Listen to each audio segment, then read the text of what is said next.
saúdo os irmãos com a paz do Senhor, amém? Amém. Eu saúdo os irmãos com a paz do Senhor, amém? Amém. Confesso que eu já estava com saudade dos irmãos, de estar aqui nesse lugar, mas hoje o Senhor nos trouxe aqui nesse lugar para falar do amor dele, amém? Muito obrigado, pastor, pela confiança mais uma vez. Confesso que é até um pouco difícil pregar com essa comitiva aqui atrás de mim aqui, mas o Senhor vai dar vitória, amém? Eu vou trazer aquilo que o Espírito Santo ele colocou no meu coração há alguns dias e hoje ele confirmou essa palavra, amém? Sem mais delongas, eu prometo ser bem objetivo no que o Senhor tem falado comigo. Livro de Êxodo, amém? No seu capítulo 20.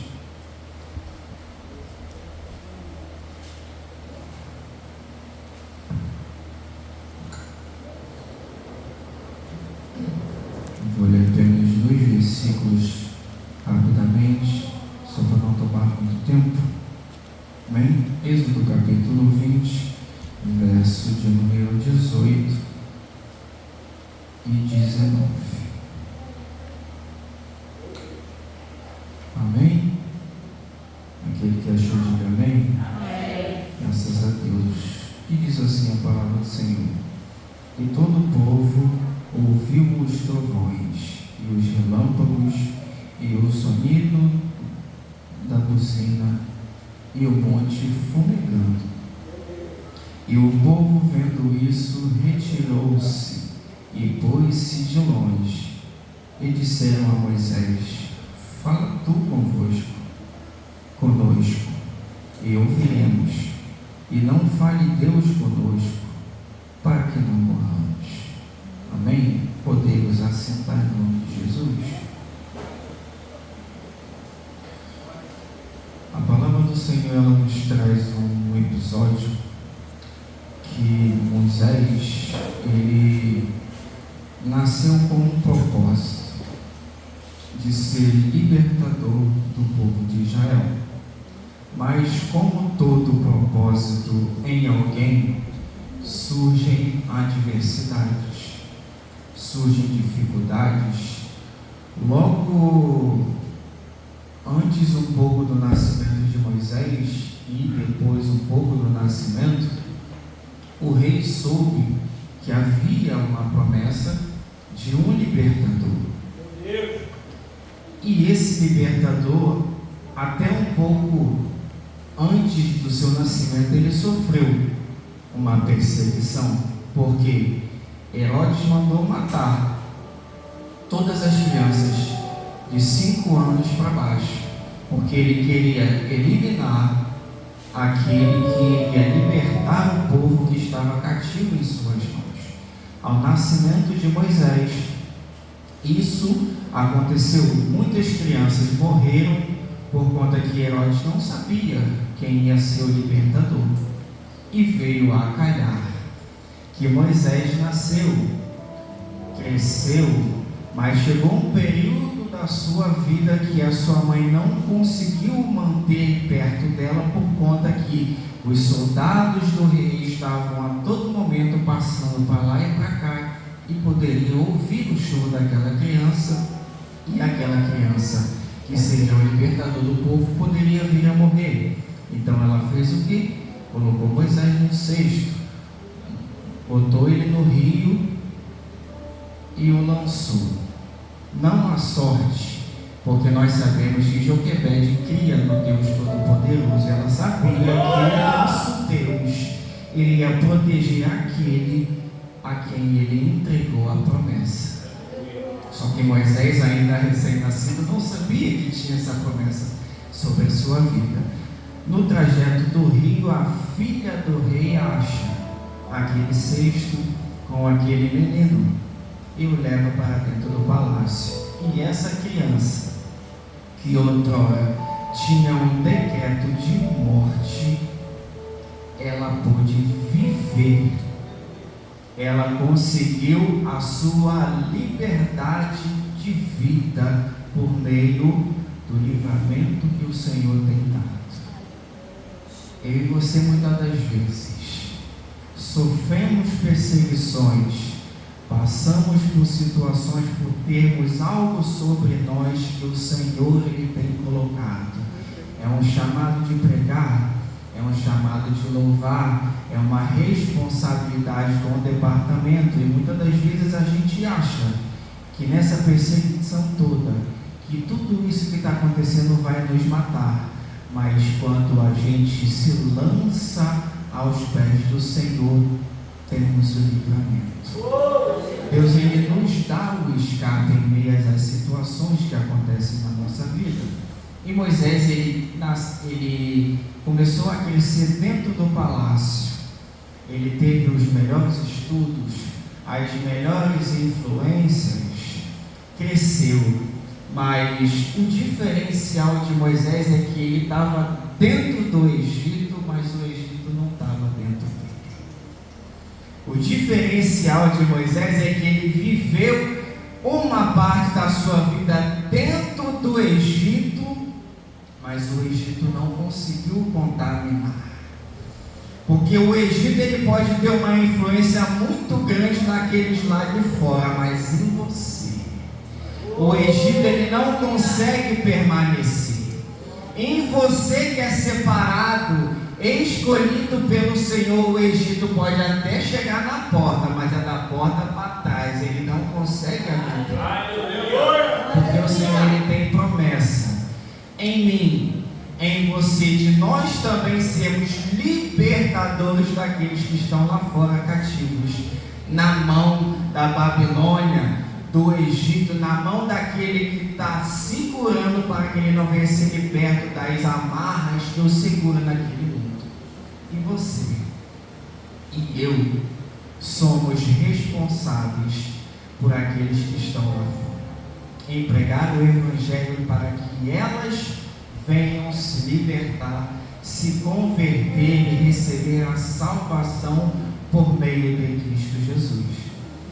Aí Moisés, ele cresce, acontece uma situação que o faz fugir. Eu vou adiantar. O faz fugir, ele encontra a sua família, reencontra e tal, ele vem a libertar o povo de Israel. Ele vai até o rei, fala com ele, o rei, nas primeiras vezes ele titubeia um pouco, não vou não. Eu não vou libertar o povo não vou não. Você vem em nome de quem? Aí Moisés, cheio da autoridade do nosso Deus, eu venho no nome do grande eu sou. O faraó, quando ele ouve essas palavras, ele estremece, porque ninguém fica de pé quando o eu sou se manifesta. Quando o eu sou se manifesta, aquele que é orgulhoso passa a se humilhar. Quando o eu sou se manifesta, aquele que é altivo fala com a sua própria boca que sem Jesus ele não é nada. Aquele que, quando ele recebe a palavra do Senhor nos seus lábios, ele fala: se não fosse o Senhor, eu não estaria aqui hoje, porque o eu sou se manifestou na vida dele. No decorrer, o faraó ele libera o povo.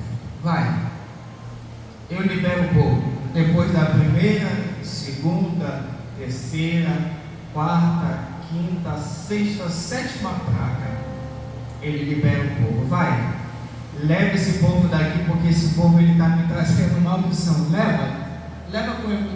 Você leva. No caminho, em frente ao Mar Vermelho, como foi lido pela irmã, ele se arrepende de ter liberado o povo. Falou: não, esse povo aí é meu, porque se esse povo sair daqui, quem vai ter que fazer as coisas sou eu. Então não, vai lá, vamos lá atrás daquele povo lá, porque aquele povo não é de Deus não, aquele povo é meu. E ninguém pode tomar posse daquilo que é do Senhor.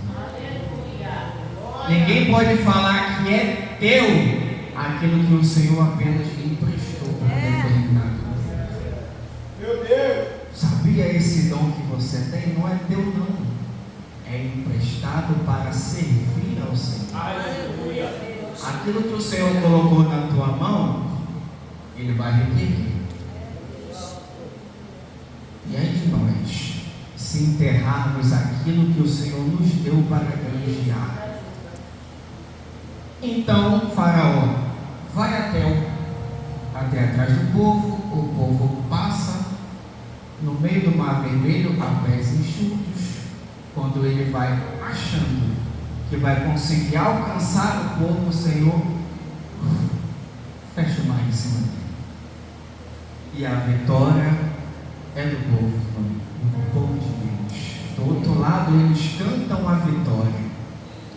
Mas havia um momento em que o Senhor, nosso Deus, Ele iria requerer algo daquele povo. Não era somente libertar eles, não. Libertar só foi a primeira parte.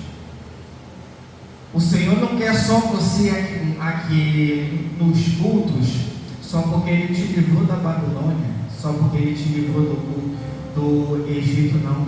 Ele quer você aqui dentro com um propósito. O propósito de adorar o nome dEle, o propósito de glorificar o nome dEle, o propósito de bem dizer o nome dEle, mas também o propósito de obedecer a sua vontade. Aquela oração que é para nós gritarmos: Pai nosso que está no céu, santificado seja o seu nome, venha a nós o teu reino, seja feita a sua vontade, assim na terra como no céu. O pão nosso de cada dia nos dá hoje. Perdoai nossas ofensas, assim como nós perdoamos quem nos tem ofendido. Não nos deixe cair em tentação, mas livrai-nos do mal, porque o teu reino, o poder e a glória para todos. A oração modelo que o Senhor nos entregou. Isso tudo é para que nós venhamos a aprender. Porque antes que a gente vá falar do amor do nosso Senhor, a gente precisa saber o que a gente vai falar. E como aprender o que a gente vai falar se a gente não frequenta os cultos? Como aprender o que nós vamos falar se nós não examinamos as Escrituras? E como aprender o que falar se a gente não vem para o culto de ensino? Como saber o que falar se a gente não medita na palavra de dia e de noite? Vocês estão pensando que eu estou falando isso só para vocês? O chicote está instalando aqui nas minhas costas também. Porque antes que a palavra corte para a igreja, a palavra corta primeiro para quem está falando. Lembra de Isaías? Ai de vós, ai de vós, ai de vós. Mas quando ele percebeu que estava doendo, ai de mim, Senhor, que vou perecer. Ai de mim se não fizer aquilo que Deus me ordenou para fazer. Porque como vocês estão passando por vento, nós que estamos aqui em cima também passamos por vento. E às vezes até por desobediência do que a gente é proposto a fazer e não fazemos. Por quê? Achamos que porque estamos, vamos dizer assim, a grosso modo, num patamar mais elevado, que o Senhor ele tem mais, a gente é filhinho preferido. Deus ele não tem filho preferido, não. Ele corrige o filho que ama. Se você está sendo corrigido, dá graças a Deus, ele ainda te ama. Porque tem gente lá fora que ele já entregou a eles as suas próprias concupiscências, para que naquele grande dia talvez haja esperança. A gente que tem convicção da nossa salvação, nós temos que estar aqui todo dia, porque aqueles que estão lá fora, talvez haja esperança naquele grande dia. E Moisés, ele leva aquele povo para o Monte Sinai. Como foi lido aqui, o monte tem barulho, tem zumbido, tem trovoadas, tem o monte fumegando, e o povo observa isso e falou: isso aí é Deus? eu não quero, eu estou com medo. Fala você, Moisés, conosco, porque eu não quero falar com Deus. Não. O que o povo estava querendo dizer com isso? Eles tinham medo de... Foi lido aqui no versículo 18, 19. E disseram a Moisés: fala tu conosco, Moisés, e ouviremos. E não fale Deus conosco, para que não morramos. Eles ficaram com medo de morrer. A presença do Senhor era tão forte, evidente naquele lugar, que eles tiveram medo de morrer. Mas sabe o que eu vejo com isso, pastor? Nicodemos chega até Jesus e fala: pensa, sabes que és mestre, vindo da parte de Deus, porque nenhum homem pode fazer tais sinais se Deus não for com ele. Chegou bajulando o Senhor, e o Senhor fala assim para ele: em verdade eu te digo, que é necessário nascer de novo. Muitas das vezes eu e você temos medo de morrer porque a gente não quer negar a nossa carne. Porque para chegar até Jesus é necessário morrer e nascer de novo. O povo tinha medo de morrer porque ele não queria deixar de adorar deuses feitos de ouro e de prata. Aonde o Senhor relata: não faças para vós imagens e esculturas, nem do céu, nem da terra e nem dos mares. Não faças para vós deuses de prata e nem de ouro. O que ele quis dizer? Eu sou suficiente para vocês. Não precisa disso. Eu sou suficiente. Não é necessário você adorar um Deus que não vai te responder. Eu sou suficiente. Só que para você me alcançar é necessário nascer de novo. Mas como é que a gente nasce de novo, pastor? É negando a nós mesmos todos os dias. É negar a nossa vontade. É negar os nossos prazeres. É negar as baladas, as bebedeiras, as saidinhas, aos dias de shopping que está tendo culto e eu estou no shopping, as praças, no dia que tem culto eu estou na praça. Estou evangelizado? Não, eu estou me divertindo. Domingo eu vou no culto. Não tem culto só quinta-feira, não tem culto só terça-feira, mas domingo tem, domingo eu vou. Me sustenta, Jesus, porque falar isso não é fácil não. Sabe por que aquele povo tinha medo de morrer? Porque ele não queria parar de ser idólatra. Saíram do Egito, mas o Egito permaneceu dentro deles. Saíram da convivência do Egito, mas não saíram. As práticas do Egito não saíram de dentro do coração. O nosso Deus, ele requer que nós nasçamos de novo. Mas é para nascer da água e do Espírito. Não é só para falar que nasceu, eu nasci de novo. Hoje eu sou uma nova criatura. Cristo vive em mim. Passei daquela porta para fora ali, Jesus ficou parado ali, eu fui sozinho. Porque antes de eu atravessar aquela porta, eu já estava falando: Jesus, fica aqui, não me acompanha até em casa não, porque eu não preciso. Eu tenho a minha estatueta de barro dentro da minha casa, não preciso que você vá lá, não, Jesus.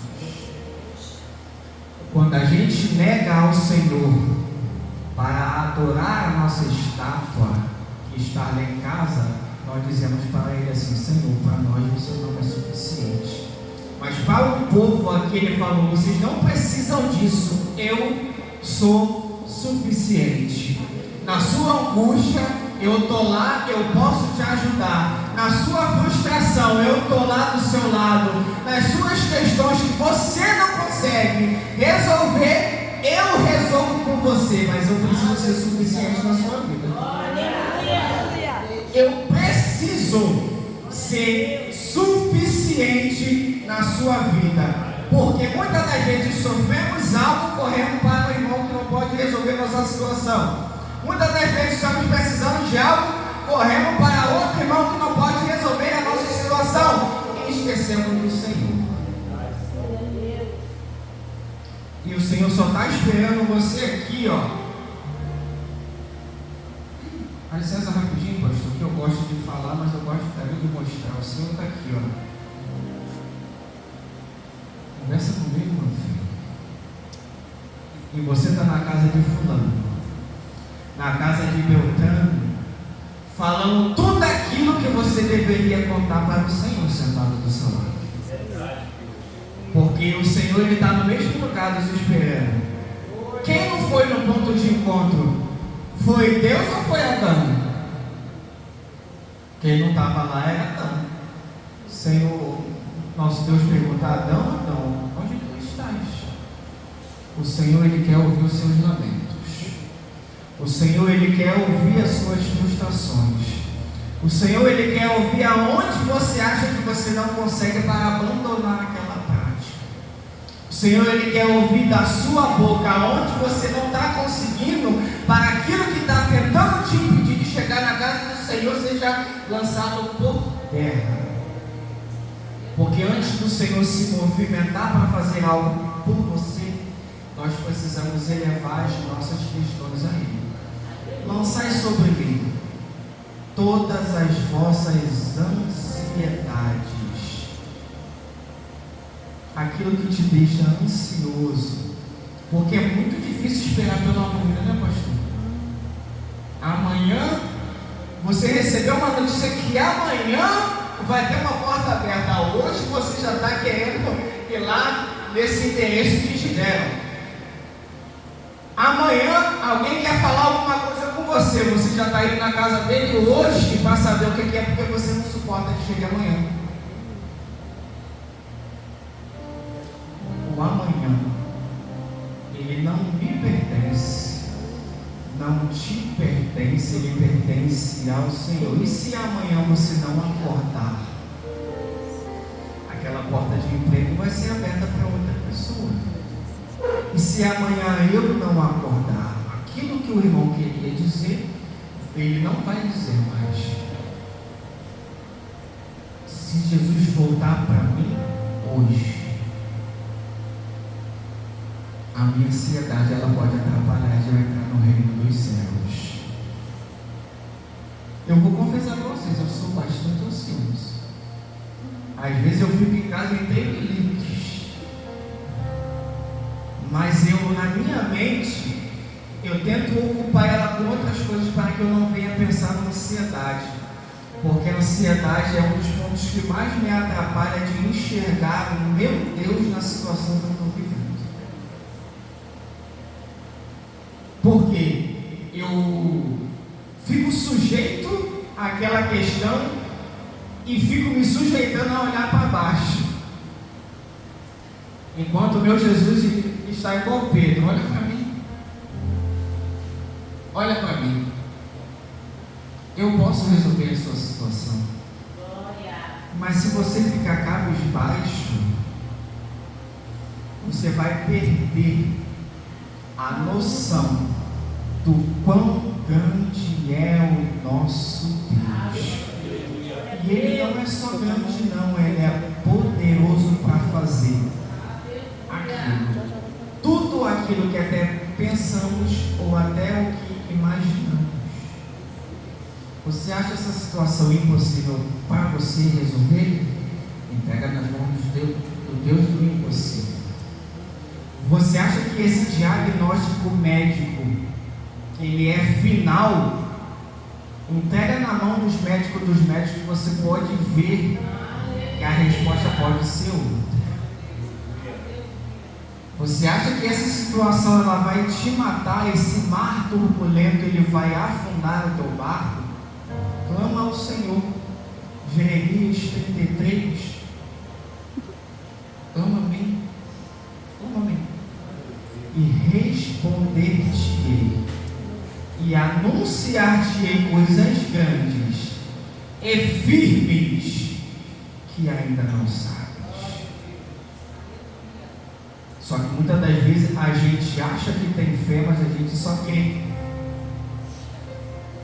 A gente só acredita por circunstâncias que o Senhor vai fazer, porque você já tem uma notícia de vitória e você começa a crer. Eu já tenho a resposta já, então já vai acontecer. É fácil ter fé no movimento de algo que você está esperando, mas e quando o Senhor não resolve falar nada? Nós temos fé? Enquanto aquele moço estava subindo naquele morro lá uma vez, 2 vezes, 3 vezes não estava vendo nada, ele não estava tendo fé que ia cair a chuva. Mas quando ele foi lá, olhou para o horizonte e falou: opa, eu estou vendo uma nuvenzinha lá pequenininha, do tamanho da mão do homem. Ele foi lá dizer para eles: ó, eu estou vendo uma coisa lá, ó. Longe, uma nuvenzinha pequena, do tamanho da mão do homem. Aí Elias fala para ele: então fala para cá, vai correr, porque lá veio uma grande chuva. Aleluia. E é chuva de bênção sobre a minha e a tua vida. Só que para a gente alcançar as bênçãos do Senhor que Ele tem para cada um de nós, porque a bênção que você está esperando, que eu estou esperando, ela já está pronta. Quem ainda não está pronto somos eu e você para receber. E Deus está nos preparando para alcançar, não a bênção, mas alcançar a Ele, porque as bênçãos estão vindo atrás de nós para nos alcançar. Porque chegará um dia que nós não vamos precisar correr atrás das bênçãos, elas que vão vir atrás de nós. Falando assim: eu preciso abençoar ele. O Senhor me mandou abençoar ele, então eu estou indo atrás dele. Mas a gente está indo a passos largos para o Senhor. E a bênção muitas das vezes não dá conta de alcançar a gente, não. Ela tem que correr mais rápido. Porque esse dia representa que vai chegar um dia que a gente não vai necessitar de ser abençoado, porque a gente só vai enxergar uma coisa, o alvo, que é Cristo Jesus. E as bênçãos dessa terra não vão mais satisfazer o nosso ego, porque nós queremos ser abençoados por Ele. Ouvindo aquelas palavras: bendito do meu Pai, as moradas celestiais que eu tenho nos preparado. Eu almejo ouvir essa palavra naquele grande dia. Você que almeja ouvir também, pergunta a sua mãe, glorifica ao Senhor, porque através do seu clamor, do seu louvor, o Senhor está ouvindo lá dos céus, sentindo a sua adoração e derramando as suas bênçãos sobre essa casa. Amém? Que essa palavra possa ficar no coração de vocês, no meu também, que a gente não venha ter medo de morrer, que nós venhamos a matar a nossa carne a cada dia, para que nós possamos nascer todos os dias da água e do Espírito, porque queremos ver no reino de Deus.